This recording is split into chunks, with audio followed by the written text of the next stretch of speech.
Welcome to Coach Chloe. Today is really exciting. It's our 20th episode on the journey of self love, and the final episode for How to Act Your Thoughts series. So, I thought about a celebration of sorts with some of the best coaches that I know. It's kind of like a reunion. We haven't seen each other or been together for about 5 years or so, but today, all of us are in here today to share our wisdom and share thoughts with you on how you can hack your thoughts. Um, we were all in a program together called Discover. We coached in that program, and today it is. I said to all of them, it's Discover Reimagined. Um, we're going to hear from all of them about when your mind plays tricks on you. So when you think about playing tricks, it's like, playing jokes on our thoughts. It's our thoughts are misleading. We're believing something that is not true or that's not accurate. And so I'm excited to hear these amazing coaches and what they're going to say. Don't go away. Stay right there. We will be back.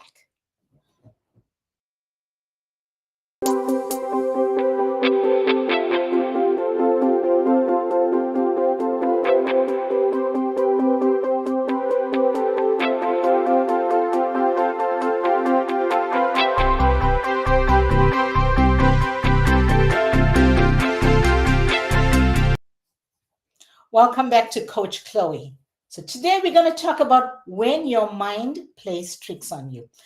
I went in Google and I put in the word, playing tricks. I thought, let me start there with playing tricks. What does that mean? It means to confuse someone or to cause problem for them. Imagine that's what our mind does to us sometimes. It confuses us and it causes problems for us. Our ears must be playing tricks on me, or fate played a cruel trick on me, and so there's a lot of a lot of spins on the same concept when your mind plays tricks on you.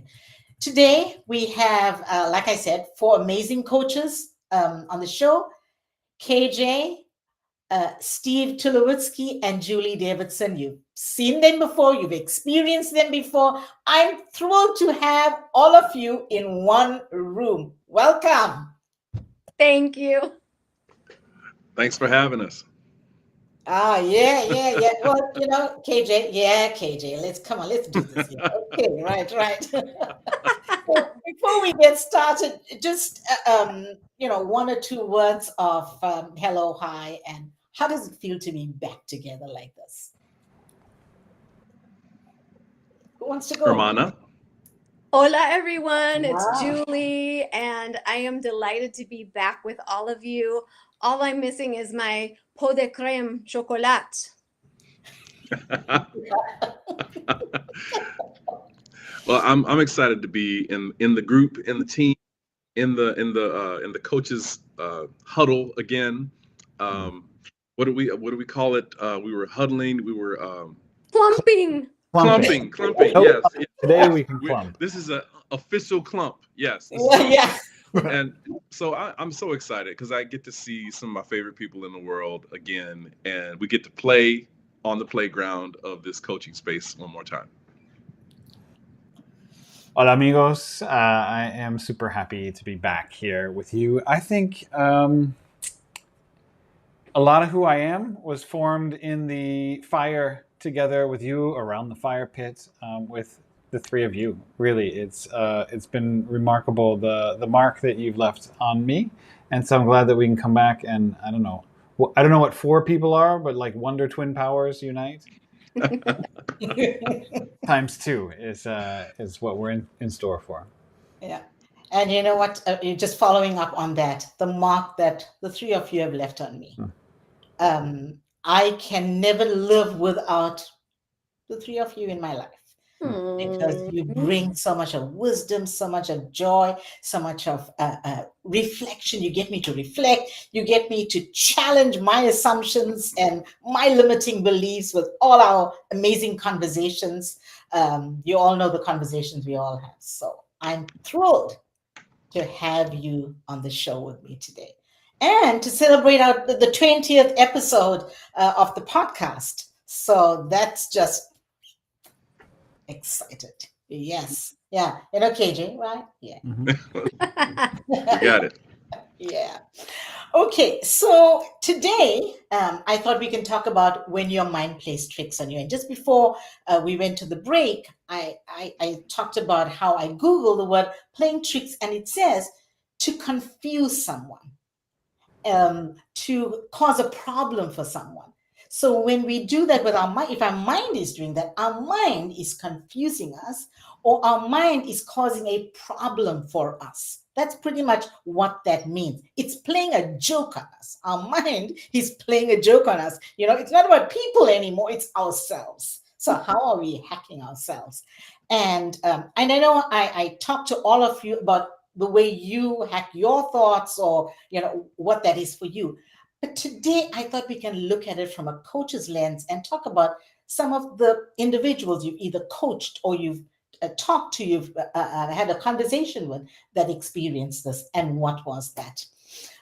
So let's just bring the wisdom together and make magic right now. First question, and KJ, I'm going to put you on the spot right here.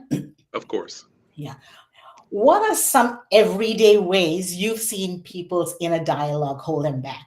And how do you help them break free from that? Holding back is typically a fear of fessing up to something that they are already aware of, to me. And my favorite thing to do is, what is a thing that you really, really want to talk about, but you're afraid to? And it typically cuts a couple of layers underneath that facade of everything's okay. There's nothing to talk about. I mean, I think it's almost cliche to say sometimes clients get on to a call and they're like, I don't have anything to talk about today. And then 50 minutes later, we have dived deep into some really heavy stuff that they weren't even conscious of at the beginning of a conversation. And it's not conscious resistance. It's just this, again, it's that game that we play with ourselves about, I'm okay, I'm fine, everything's all right, there's nothing wrong. And then in 50 minutes, you're like, oh my God, I didn't realize I had so much to talk about. And it's just the process of digging underneath that first layer of defense of our humanity, which is a natural place that we always create this little shell that allows us to move safely through the world. Mm-hmm. Yeah. Julie, when we talked, you talked about playfulness. I'm going to pull the word play from what Yes. he said. He said the games we play with ourselves. So when you are with clients and they are playing games with themselves, how do you have that conversation with them? I love to name it in a playful way and say, wow, you're really good at catastrophizing. You just took that molehill and made it Mount Everest. Your mind is so powerful. And once we kind of laugh about it a little bit, I say, here's the thing. If your brain is so trained to go in that direction, what would happen if you practiced positive distortion? What would shift about your day to day or about how you're approaching this difficult conversation if you assumed that it was going to go great? Mm-hmm.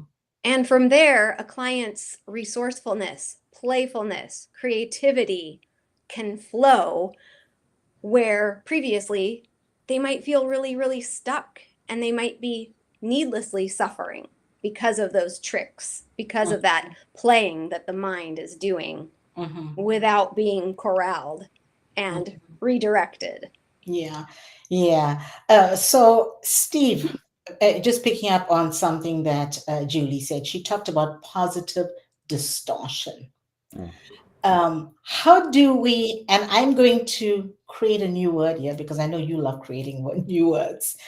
How do we uh, de deconstruct the distortion to reconstruct our thinking? How do we deconstruct the distortion to reconstruct our thinking? I do like this tool that is called, it's an ORSC tool, so you'll probably like it, Julie. High Dream, Low Dream. Yes. So, when someone has a goal or something an experience that they're contemplating having or in the middle of, we like to ask them to identify what is their high dream. If everything went beyond your wildest imagination positively, this super positive distortion, what would be happening? And then you have them capture that on a sheet of paper. It's nice to think about it. And then the deconstruction part is now you have them think about the low dream. If that molehill becomes a mountain, you catastrophize, and everything really goes to shreds, what would that look like? And then I have them stay on that back side of the paper and list all the evidence in their life right now that tells them that low dream is going to come true. Mm. And they flip over and they write all the evidence, the bullet points of what are all the things that tell them that the high dream is going to come true. Mm.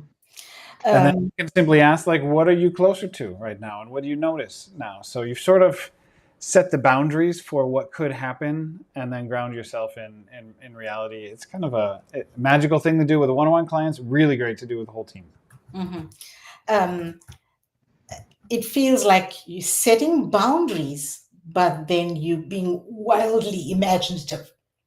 So, KJ, how can we set boundaries and still be wildly imaginative? Oh, I think boundaries can be wildly imaginative. I think inherently, we tend to think of them as limiters, but in my experience, a constraint can create imagination. You think about if you only have so many tools to work with, now you have to build with what you have. And think about what we did as children. As children, I grew up with cardboard boxes. Sometimes I played with the wrappings at Christmas time more than I played with the toys. And so a childlike imagination may look at a constraint as an advantage, as an adventure. And so even if you necessarily create quote unquote boundaries, within those boundaries are the constraints that force and sometimes compel a creative response. Mm-hmm. Yeah. Julie, let's hear how can we get our clients to play in a wildly imaginative place with constraints, with boundaries. What does that look like? It looks like helping a client get to clarity about what their boundaries are. As much as we like to think we create a safe space, we have to create some conditions so that they can claim that safe space for themselves and imagine how they can create safety in other environments outside of the cozy coaching container. Mm-hmm. And within that, the creativity can flow because they're the ones giving themselves permission. And we are simply, on that sideline, cheering them on, asking them some tough questions perhaps, and adding to what they've stated, what they might have articulated lightly that we can then amplify. Mm-hmm. Yeah. Steve, to create conditions to have this kind of conversation, what do we need to do as coaches?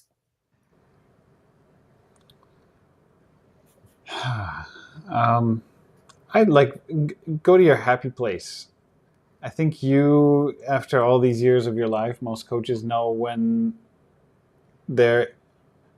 what they need to do with their body, with their space, with their place, with their mind in order to get to a place where you can really focus on coaching. What I like to do is go for a walk outside. I know a lot of people maybe were expecting we're going to get on a video call like this. I actually don't think that's very conducive for imaginative coaching.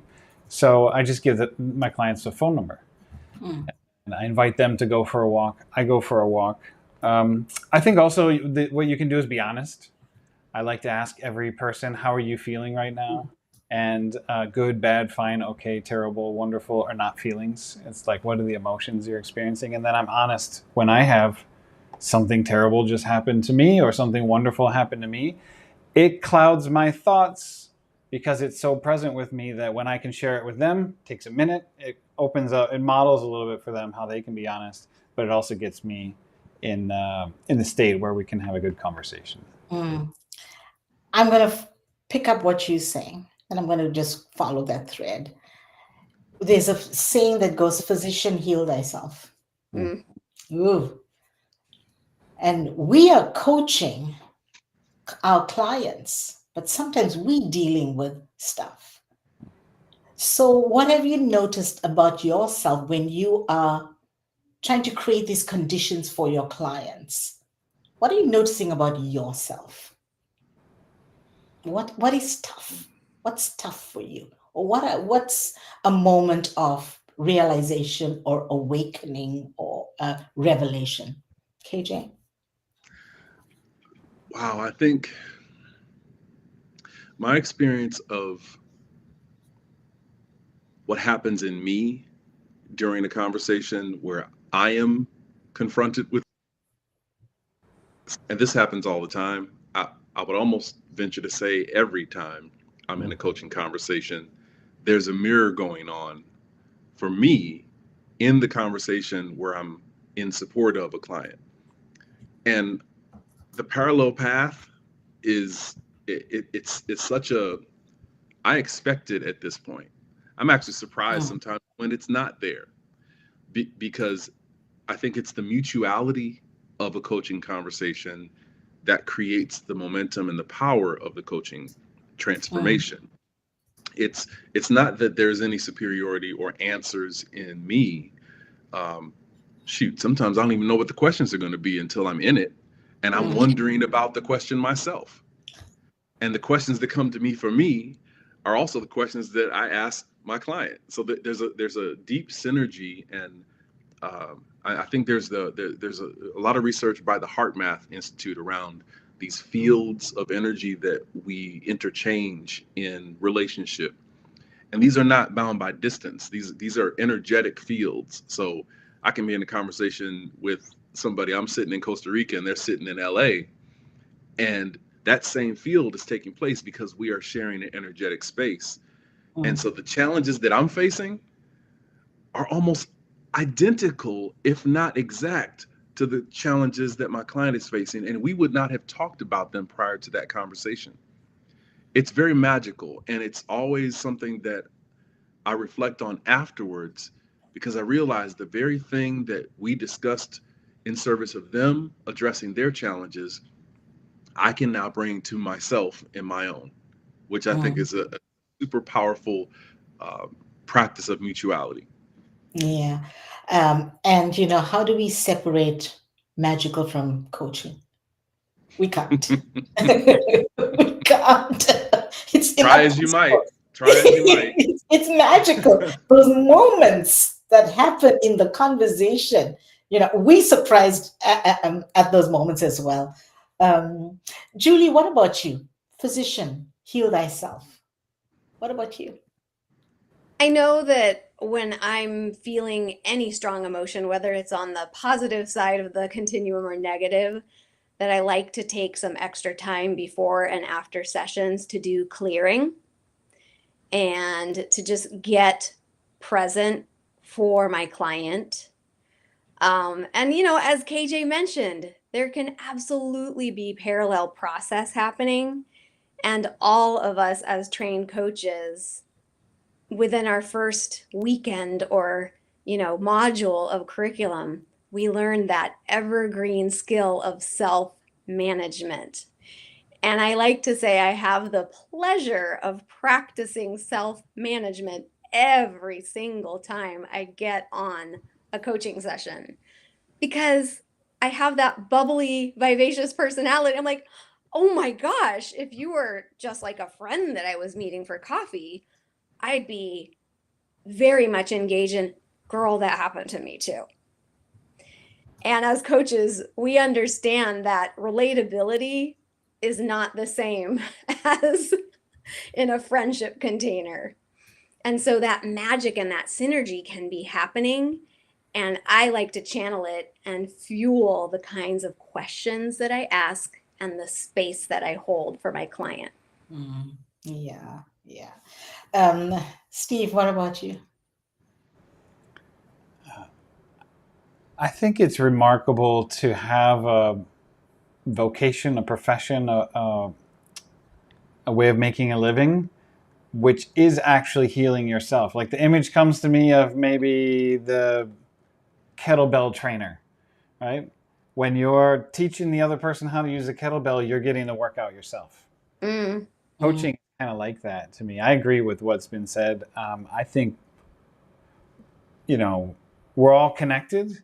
So everyone's problem, everyone's dream, everyone's opportunity is somehow also, I have a stake in that opportunity. And I can see it in myself if it's present right now, or it has been in the past, or it's going to be in the future. And what's so cool about being a coach is, like, if you've, anyone listening, your friend has a problem, you know exactly what they need to do. But when it's your problem, you have no idea, or you're resisting what should be done. So coaching is a little bit the same way. Like KJ, like you said, I know what question to ask now because they're presenting and I care about them maybe more than I care about myself when my mind's playing tricks on me. It's trying to confuse me in that way. Yeah. So I love that piece. And then I know that anything that might be my story that I share with them is simply an offering so that they have their own language, or they can find resonance or dissonance or assonance or consonance. I just added the last two for fun. And then just as a way to give them access to their own story in some other way. So I think there is a myth of like, you don't ever share anything about you, and how can you create intimacy if you don't put down your own armor? And so, yeah, that's what I have about that. So, when we think about physician heal thyself, there are two minds we are hacking at the same time. In that magical space, two minds are being hacked because minds are playing tricks. Two minds are playing tricks on each other. It's a game. It's a game. And it's sometimes that game is not fun. Sometimes it can be fun, especially when it's going well. But sometimes it doesn't go well. So can you maybe share a time when you helped someone change their self-talk because their mind was playing tricks on them, and how did it end up making a difference in their lives? Anyone, whoever wants to go here.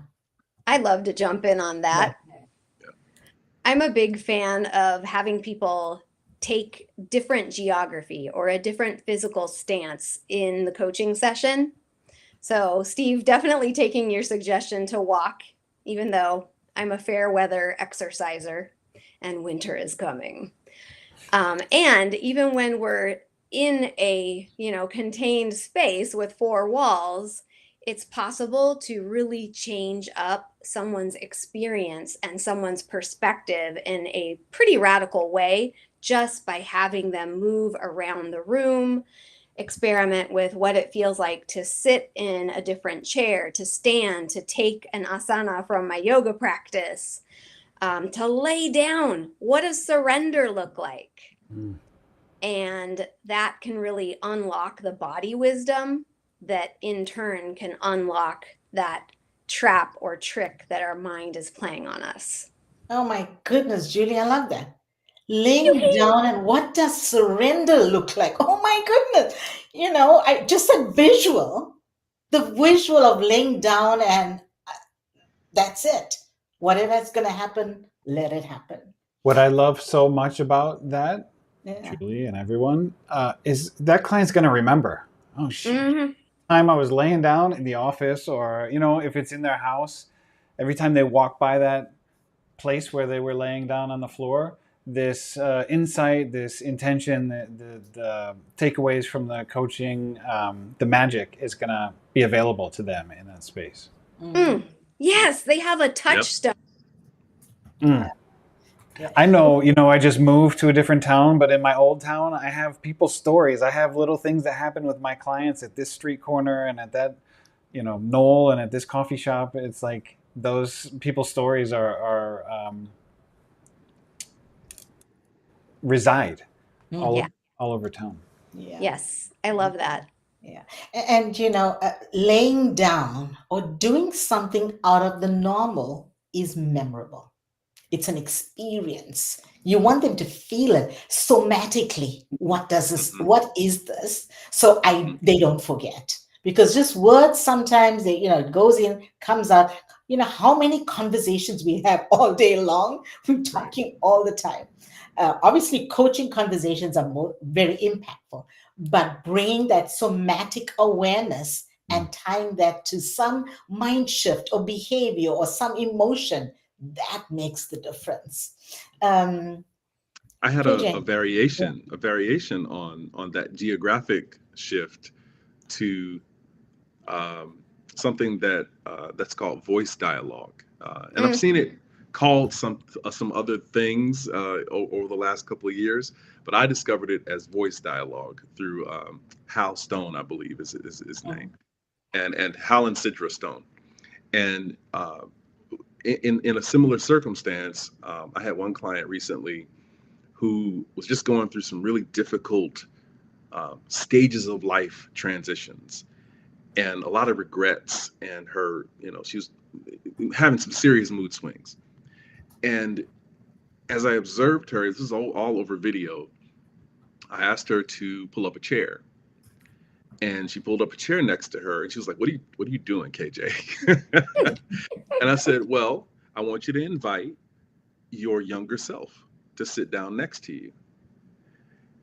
And she was like, okay, I'm just gonna go along. I don't know what you're up to, but okay, I'll just go along.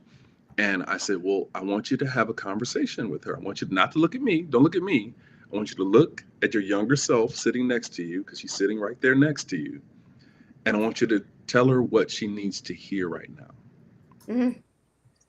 And she got out of that mood almost instantly. It was like a physical sharpening of her spine. And she began to speak, and tears started to come to her eyes as she spoke her own wisdom to her younger self. And as she was talking, she literally said, oh my goodness, I can't believe I just said that to myself. And she bust out laughing as well, because it was such an insight. It was there the whole time. Mm. She just didn't have the the framing to discover it in herself. Mhm. And she had the whole session. She talked for like 30 minutes all to herself, and then she journaled it, and I sent her the recording. But really powerful geographic, but also psychological shift in her, where she saw herself. Like she could literally look at herself over here and separate her wisdom from the person who's going through something, and then Yeah. bring them together, which was beautiful to me. It was just Yeah. beautiful, magical self-coaching in that process. And I just sat back and watched. And it was enormously um, healing to me, because Mm. I discovered that practice in my own self development, and I began to process some things that I was going through by having conversations, just creating my little council of Kevins around me. And I talked to like 8-year-old Kevin and 13-year-old Kevin and 18-year-old Kevin, and like, hey, so how we doing, y'all? You know. And it's such a powerful practice, because it's reflective, but it's also like, it's almost like looking at your future self and your past self and all Yes. of the developmental stages, and being honest, like, hey, you didn't know nothing when you were 18, but you thought you knew everything, didn't you? And just truth telling in a way that you let down your guard, because it's you. You're Mhm. Mm. talking to yourself. Yeah. Yeah. So And I just wanted to add that. Yeah. if I can build on that, KJ, your 18-year-old Kevin from your coven of Kevins or council of Kevin The Kevin. that 18-year-old has all this curiosity and, I don't know, athletic ability and playfulness and hormones and all kinds of stuff that is still part of you. That's part of getting the perspective that you need out of this. And your inner child, has this carefree playfulness and this innocence. And then we've got our critical parent who is going to be scolding us. And so I just did a program, Ken Mossman, go do Ken Mossman's I Am program. It was life-changing for me, and he has us work with all of our different parts. And there's this process called a mingle. I had him do a coaching session for me. I was struggling with something, and he had me tell him about it. And then the mingle was, I actually sat down on the sidewalk in my neighborhood somewhere, and closed my eyes, and he asked me some questions. And then I asked my inner child, I asked my carefree adolescent, I asked my nurturing parent, I asked my integrated adult, and they all had different pieces of wisdom, and the answer just came instantly to me of what I needed to do. And it was setting a boundary in a place I hadn't set a boundary for years, and I didn't have the courage to do it before. But this mingle was made it a no-brainer. It would be weird to then not enact what I had come up with, in fact, from all of my different parts. Wow. So, as the three of you were talking, here's the concept that came to me. This is called time travel coaching. It's time travel. That's exactly what we're doing. Going back in time, coming forward, just, visiting our past self, future self. And that's what it is. How do we access the wisdom from the past and bring it to today? And also access the wisdom of the future that we haven't even lived as yet. Yet we know the wisdom of the future so well. We know it. But that's just the whole geography. There's something about talking to the inner self, to the child of 8 years old, or the teenager of 13, or whether you're a Gen X or a millennial, or that part of you. And the safety there is called psychological distancing. Because then you are now objective. You're not feeling where you are at the moment. That child is seeing this person. And that's a psychological distance. You're separating the emotions as well, because you're that place. Absolutely. So oh my God, powerful. Well, there's some extra juiciness in this, because what we're talking about doesn't exist. Like, time is not a thing. We constructed it, so we created these boundaries and limitations on how we can show up, but we're infinite beings. And this is going to feel very matrixy, but we are always time traveling. When we worry, we're time traveling.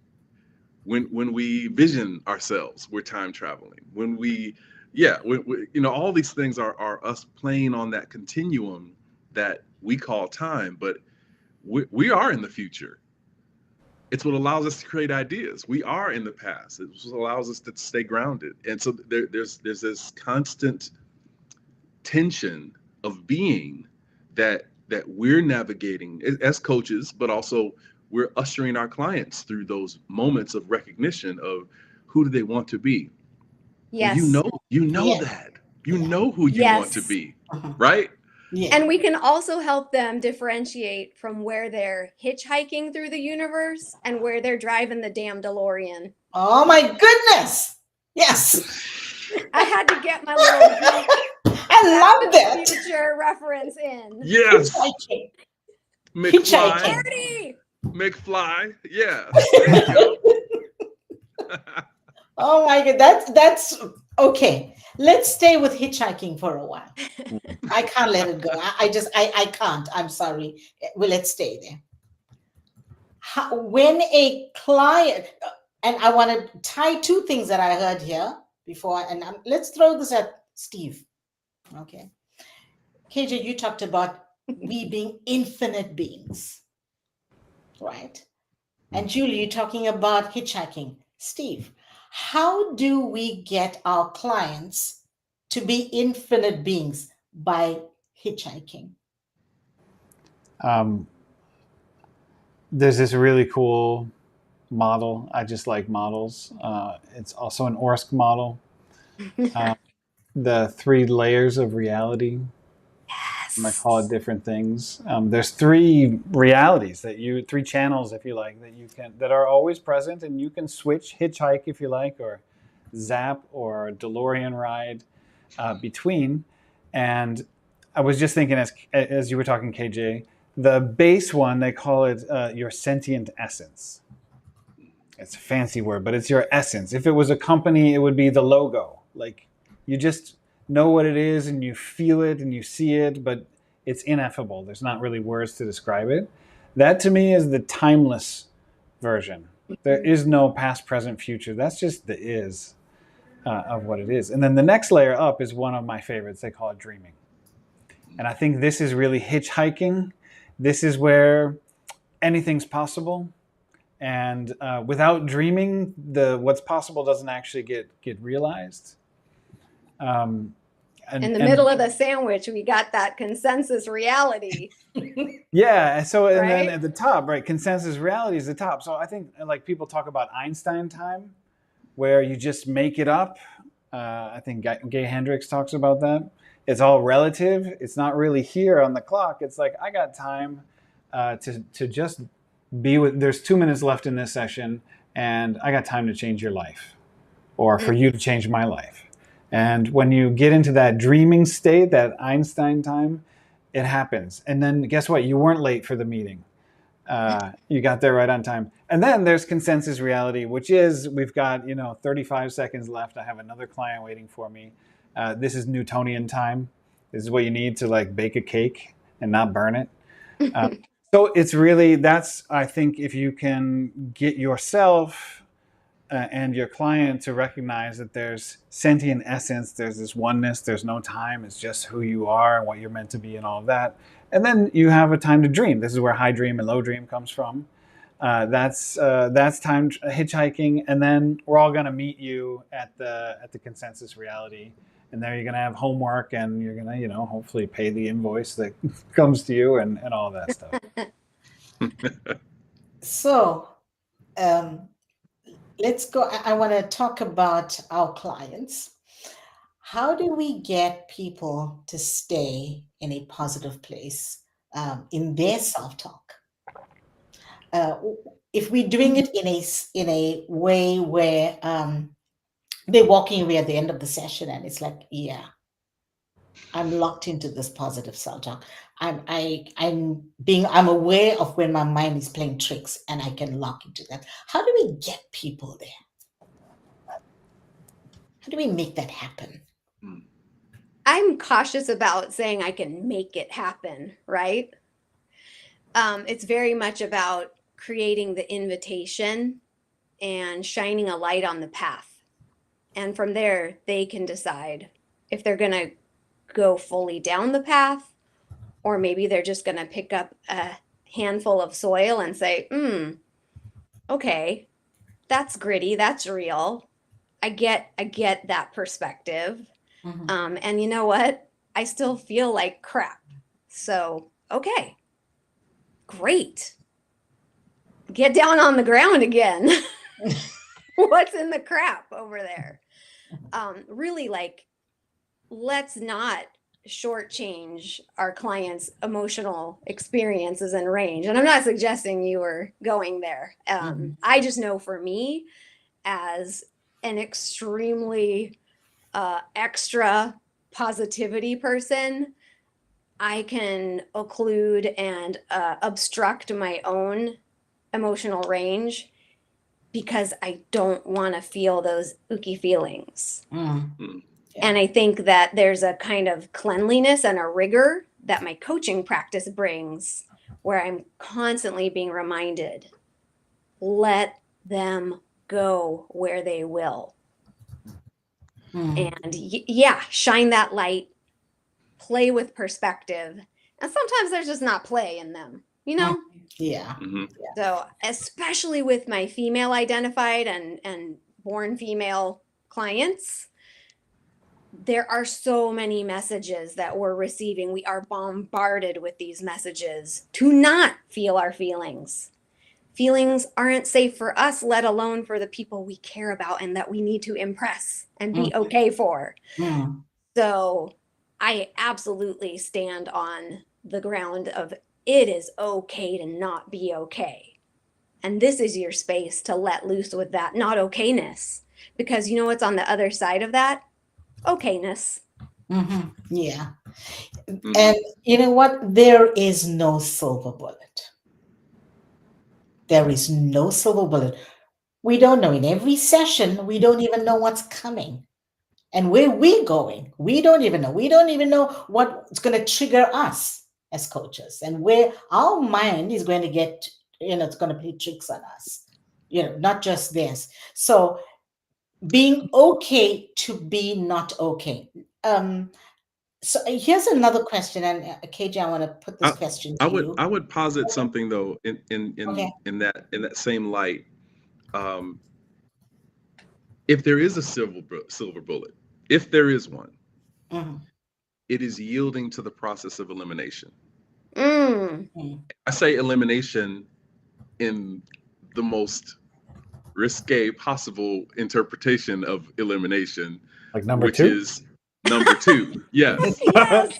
I knew it. I'm, right. So it's something that it's just so weird to say this out loud, but this has been on my mind a lot lately. And the idea that every system in our body is designed to intake, process, and eliminate. Mm. Mm-hmm. Emotional, psychological, physical, mental, you know, our Right. brains, if you watched Inside Out 2 and 1, it's designed to parse away the unused portions. It's designed to eliminate the underutilized items so that it can optimize performance. That's how our body is designed. It heals itself so that we can be optimized. And so emotionally, elimination could be that silver bullet, but that requires us to have some kind of availability to that metabolic process. Emotions are a metabolic process. It's moving the influences outside that happen to us internally back out of our experience. And Mhm. as soon as we process our sadness, we can get our way to joy, but not Mhm. before, no Yeah. Yeah. sooner, no Mm. faster. And we And we've have all to been honor that process. Yeah. right. Yeah. We've all been with a Oh, client who's emotionally constipated. Ooh, Yeah. yes. Yes. And We've all Yes. we've all and been that questions are the person. enema. Questions are the enema. And it's just I like, love this. yes, I've So been thinking about it. It's And I think listening we is have a fiber. brand and a Listening is program. yes. Ooh, Steve, Say it again. listening is the fiber. yeah. oh my goodness. Wow. Big Woo. dump Wow. coaching. Yes. So let me put a spoke in the wheel. How's that? Yes. Time travel Yes, coaching, let's do this. Let's do big this. dump coaching. This is Because good stuff. the same trick, we get tricked again and again Mm-hmm. and again. So we want to eliminate it, but we get tricked again. How do we hack that? Mm. How do we hack that? Because we know the same trick gets us Mm. Right. every time. How do I will, because I started this whole thing with the elimination part. we? I'll go ahead and jump in on this one. I, I think our nutrition matters. Yeah. What goes in does determine what comes out, what gets retained, and things that are nourishing to us get retained and embody us and begin to optimize us. And so when we get into these stuck places and the constipation experiences, it's often because we have been feeding ourselves things that are not conducive to metabolic processing. Yeah. And so our emotions can't flow because we're not feeding ourselves with the right kinds of inputs that would create the kind of flow and process that would be natural and health inducing. And I would say it's probably an epidemic. We're using a metaphor about food. And, our society, Western society, where we're not sitting at the top of a mountain in a cave in full lotus, for 20 years in a row, really kind of makes a lot of money when we have this junk food, when we have bad, when we think it all up. It's so sad. And it's what I love about coaching is you at least get you get a safe space where you can, let a little wind out, ventilate, what's been going on. And that feels good sometimes. You need that. Well, and what I love about this, I'm going to go with this analogy too, Steve. When you let wind out on an elevator, nobody says anything. Your coach is going to say, wow, What have you you really let one rip. I can smell it from Costa Rica. Where are you going to get that honesty I can't about go. the gas you pass? And now we're touching all the senses right now. This is wildly. We started with being wildly imaginative. This is wildly imaginative. I'm glad you set the boundary. Kind of coaching that we want to do. Okay, so I love this conversation, and I wish we can go on and on. But just to wind down and close out, what is one question you could ask somebody listening that's stuck, that is constipated, that is in a place where they are, they want to eliminate and they're finding it tough. The mind is playing tricks and the same trick over and over again. What is one question you can ask?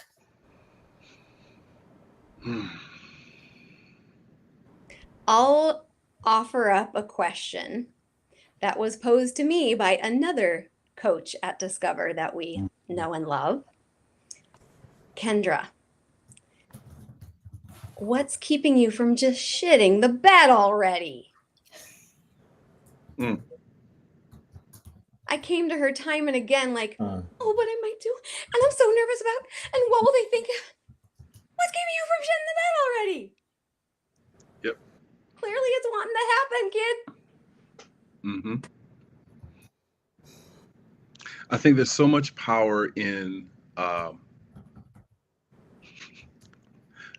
release, and so it's like when we can release anything, everything gets a trigger to be released. Yes.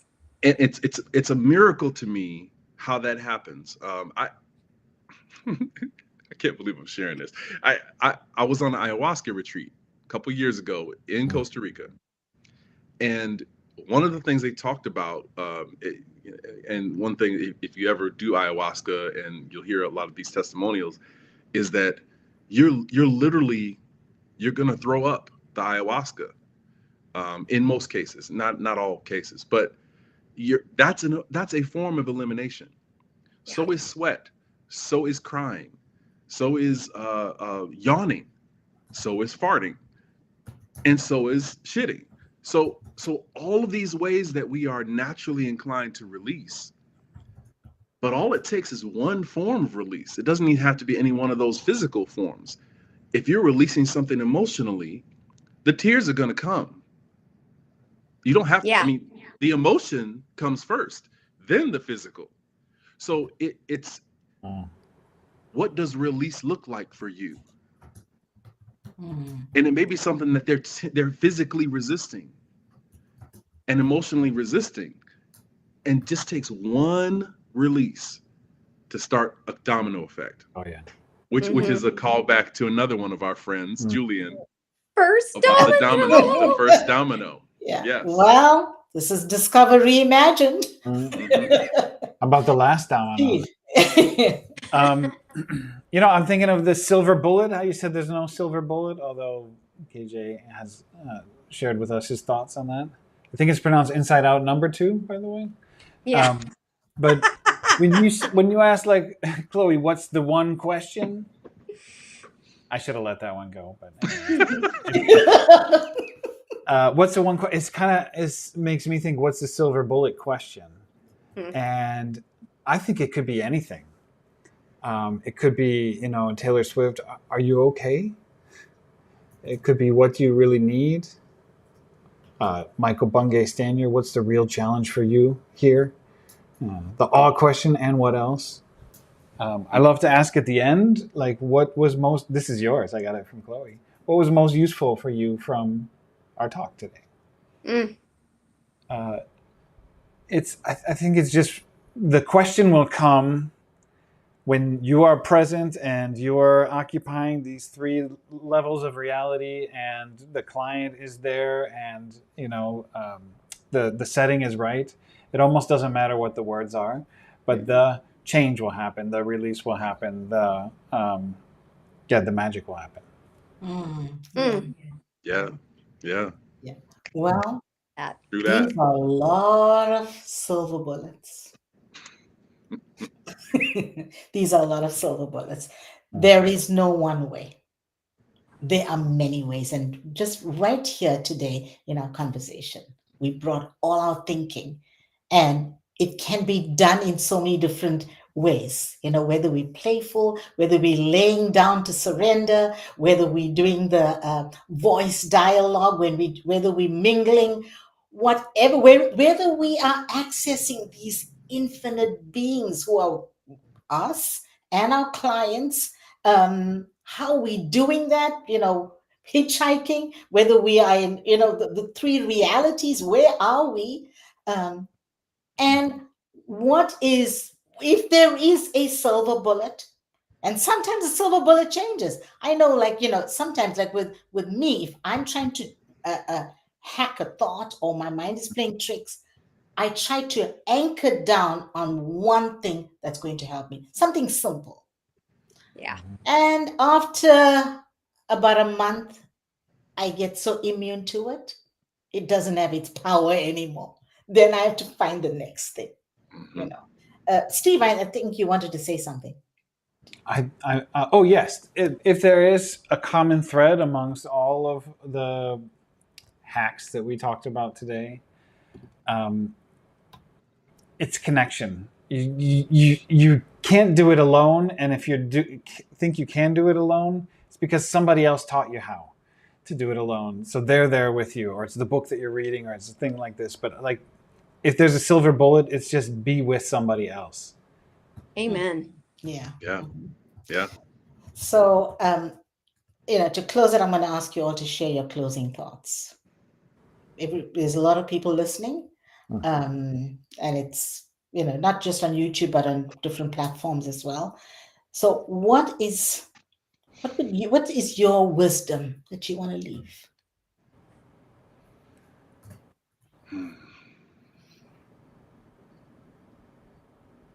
Who goes first, Chloe? Whoever, when you're ready. I would say. I would say Kevin should go first. Well played. I think I instantly default to stay curious, stay in the curiosity. You said something just a second ago, Chloe, around, the question might change. I can't tell you how many times I thought about a question that I might ask someone, and in the moment, an entirely different question, unrelated, unaffiliated, not even close to the question I thought I might ask, comes up. And so just staying in that moment, staying curious, staying available, be a conduit, be a vessel, and the question will present itself. Just available to ask it. Yeah. Beautiful. I'll bring back one of my favorite elements of Discover, and that is embody Ubuntu. Sometimes you're going to Ubuntu with your former self, your 18-year-old self, your future self. And that is a form of blessed community to tune into and to connect to. Mhm. And other times it takes, all kinds of other forms. And it is a powerful antidote to the isolation and the suffering that we can unwittingly sign ourselves up for. Mhm. Chloe, can you describe Ubuntu? I know it's from your homeland. Yeah, it's from my homeland. And every time I stand in front of an audience, I start that way. Mm. My name is Chloe Timothy, and I'm South African. And in my country, we have a word that's called Ubuntu. Ubuntu means I am who I am because of all those around me. That's my opening line.